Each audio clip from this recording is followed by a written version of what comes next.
Et voilà, j'espère que vous avez bien copié votre leçon, que vous savez bien en règle toutes les règles.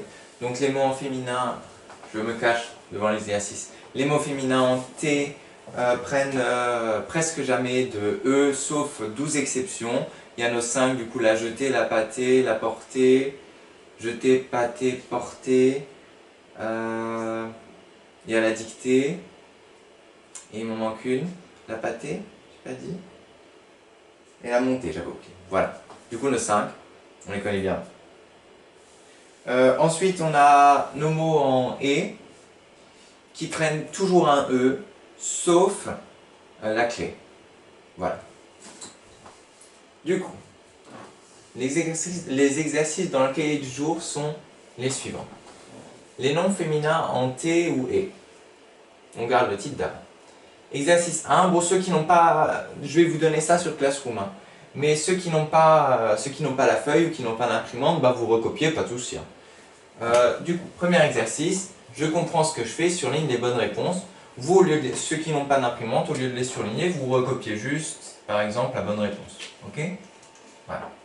Sauf 5 exceptions, les mots s'exprimant à contenu, sauf 5 exceptions et les mots exprimant un contenu, tous les noms féminins en T et en tier, TIE,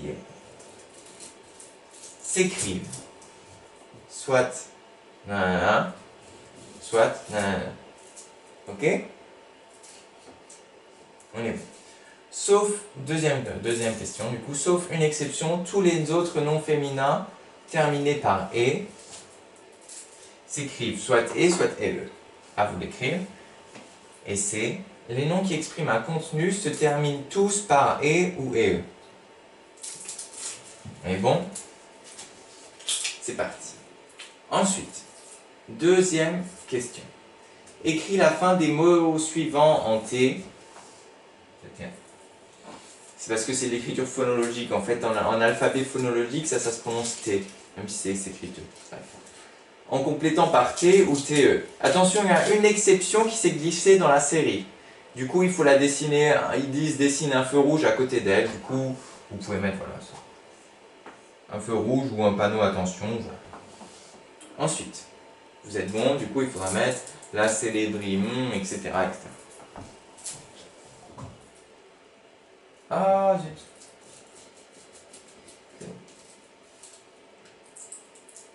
Ensuite, exercice 3, complète la devise de notre République, liber, egali, fraterni, Ok? Facile.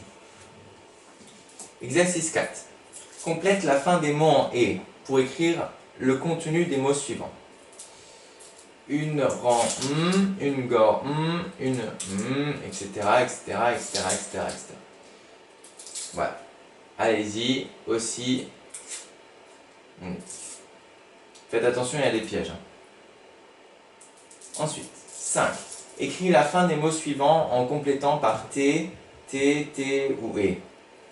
Ça, c'est la fin. Et à chaque fois, ça c'est pour les plus rapides quand il y a à chaque fois un petit léopard. Là. Du coup, ceux qui sont les plus rapides, vous pouvez faire les dernières. Il y a pareil pour le premier exercice, c'est la même chose. Du coup, une jour, machin. Vous continuez, vous continuez, vous continuez. Pareil, vous avez à peu près, 20 minutes, vous aurez largement de tout faire, je pense. Le temps de tout faire.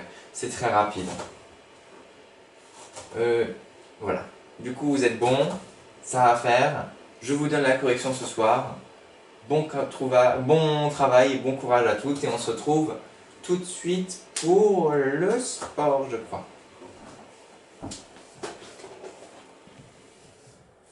Ah, je vais mettre juste aussi pour ceux qui n'ont pas Classroom, un petit zoom.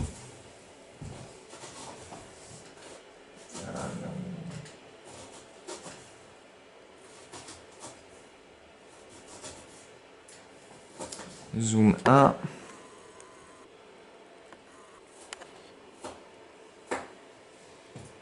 Zoom 2. Voilà.